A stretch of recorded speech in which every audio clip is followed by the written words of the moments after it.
Good morning. This is Jason Dean coming live at you again for a new Film Fanatic show. It is actually what is today? Today's actually Wednesday at about 10:30, 10:21. Hope everyone's doing good.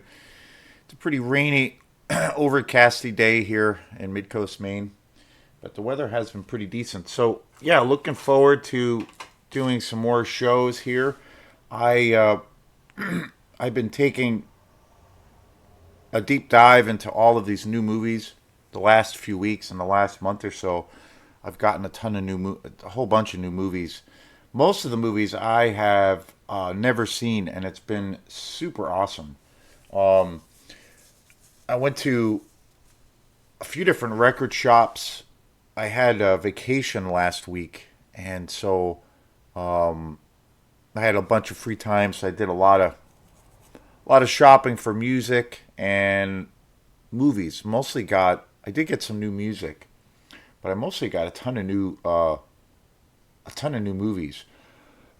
And I went to a couple of shops I had never been to before, and so the one place I went to, which is in Waterville, Maine, Maine's about an hour from here, and I went to this place called the Record Connection, which I had always heard about. It's been a pretty well respected kind of institution for what it is for a long time for like people who collect records.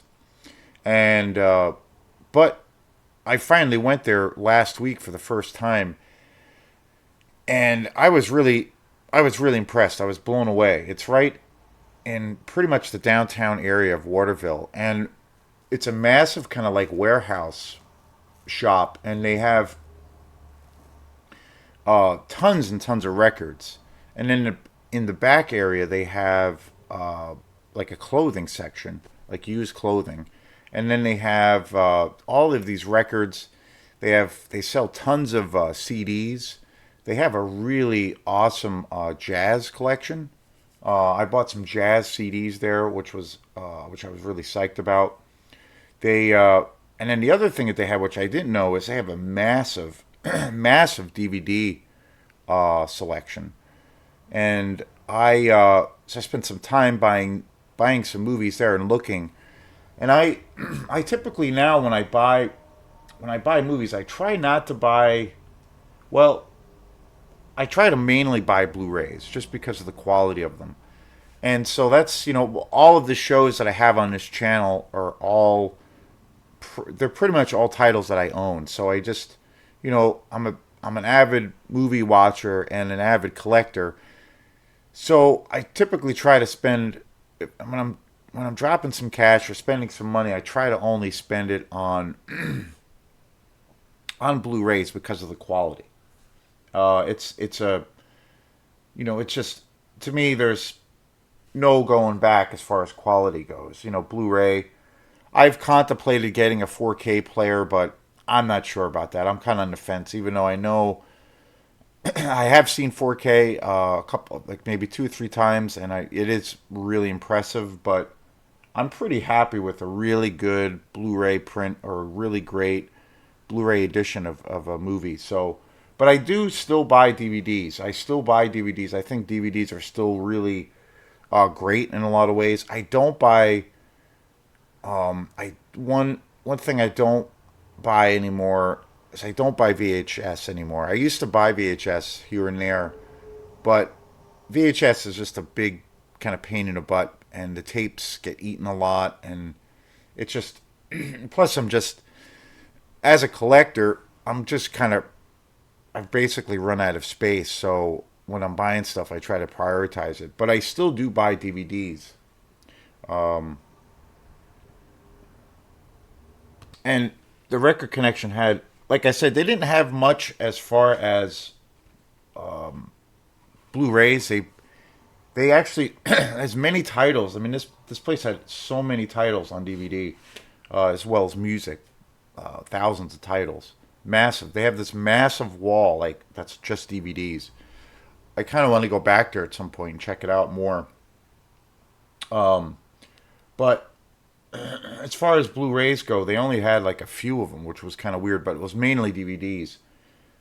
But I found this really awesome collection there, and that is the Clint Eastwood collection, and it's got four movies on here, and it was only $5, and it's DVD, and it's got some great films on here. Play Misty for Me, the Iger Sanction, Coogan's Bluff, and The Beguiled, all on DVD. And I finished watching this whole set, and it's really awesome. For $5, I was super excited. And they're all really good quality DVDs. Yeah, really great. They all come together. It's like 5 discs. No, Well, I should say, as far as Play Misty for Me, there's a really great documentary on Clint Eastwood as a director, but then also mainly on Play Misty for Me. That was just killer. And I finished up this whole collection. There were a few of these movies that I had never seen before. Play Misty for Me, which is going to be today's show. I've seen that movie a bunch of times, but it had been years since I watched it. Clint Eastwood, that was Play Misty for Me was his first movie as a director from '71. The Beguiled is another movie that I saw. I've only seen that once, and I saw it probably about 6 or 7 years ago. Really awesome movie. It was directed by Don Siegel, who worked with Clint Eastwood for many years as a producer, and he was also in many of his films. Coogan's Bluff, which is a movie I did see also, but it had been many, many years. I saw Coogan's Bluff, Coogan's Bluff probably like 15 years ago, maybe, and I did see it a couple times. But really awesome movie. And then there was another film. Don Siegel directed that, and then there was another film on here, the Anger Sanction, which is a movie that Clint Eastwood directed. I didn't really dig that movie so much. I didn't really make it all the way through.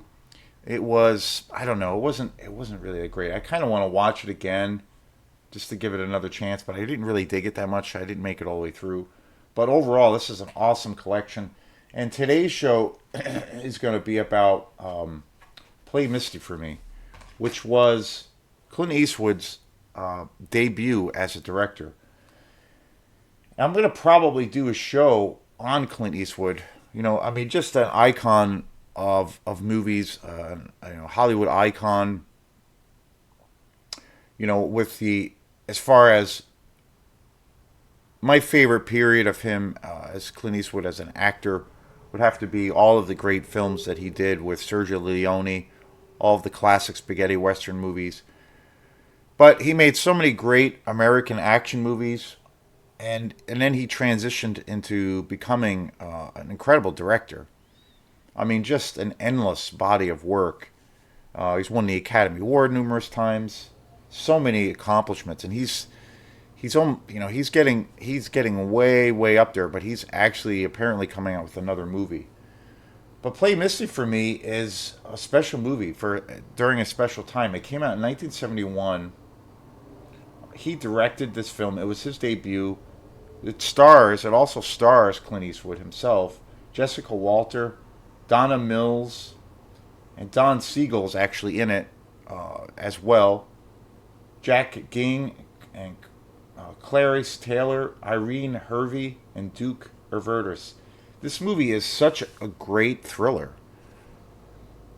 It's it had been years since I've seen Play Misty for Me, but it's such an amazing movie. Like, there's nothing dated about it. Like, it's a total 70s.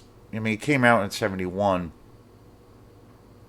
which is hard to believe how great this film is and how old it is and how it's so it feels like it came out today. There's a really great special features thing on here, and they were talking about how this movie was a big influence on much later films like Fatal Attraction, for instance, and you definitely see that.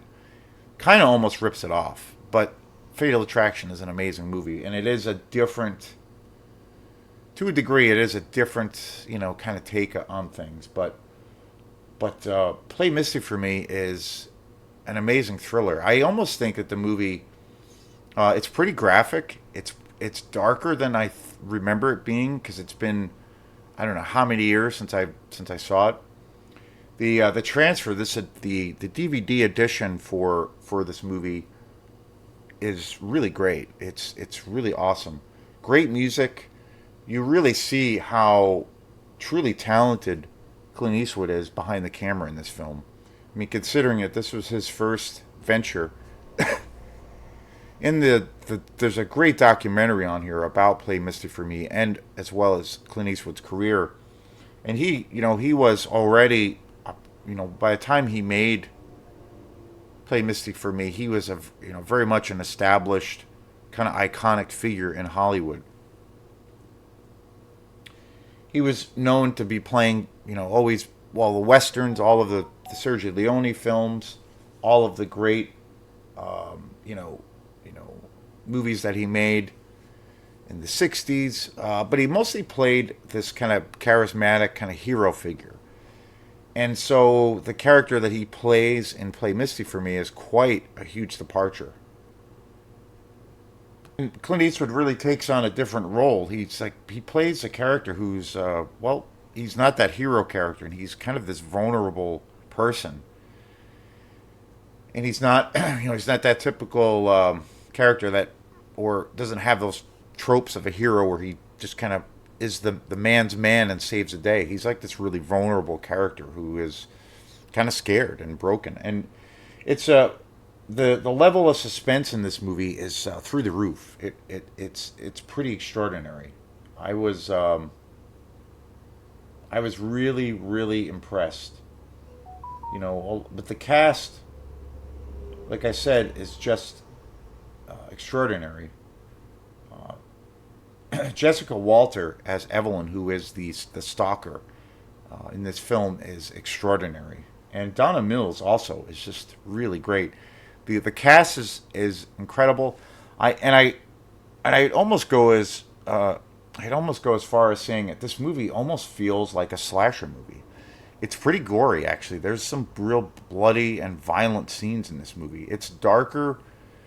It's way darker than I thought than I remember it being, and it's way more gory. There's some pretty brutal scenes in this movie. So I was impressed, and I forgot how awesome this movie is. It's definitely like you know very much influenced by Hitchcock. In the special features on this movie, Clint Eastwood talks about the influence of Hitchcock and how you know it's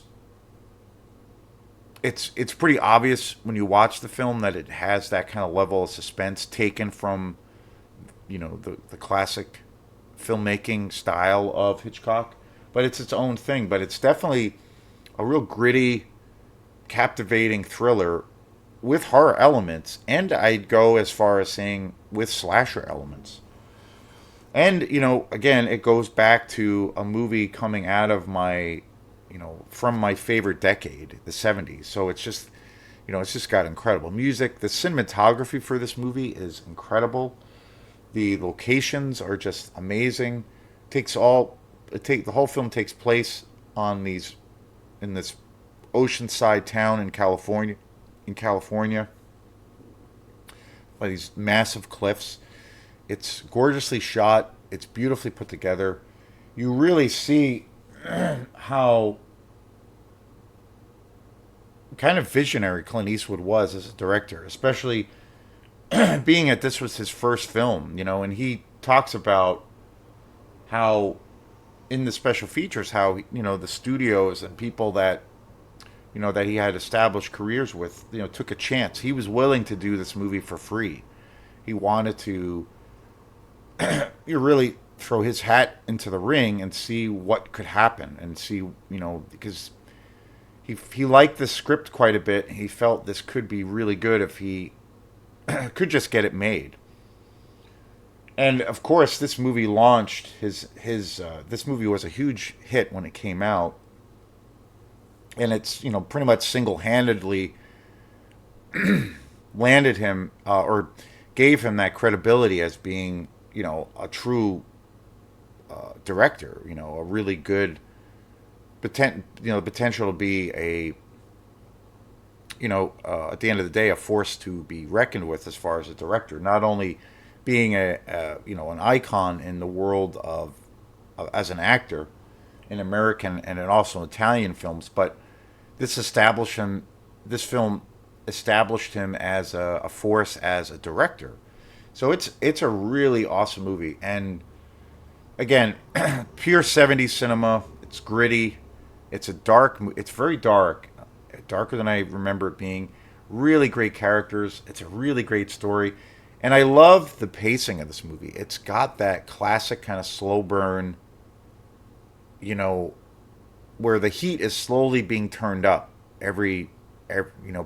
by each with each passing scene in this movie, and it's got a great. The ending is awesome.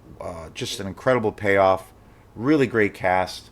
I think and I think that for what it is, I think Clint Eastwood took some creative chances with this movie.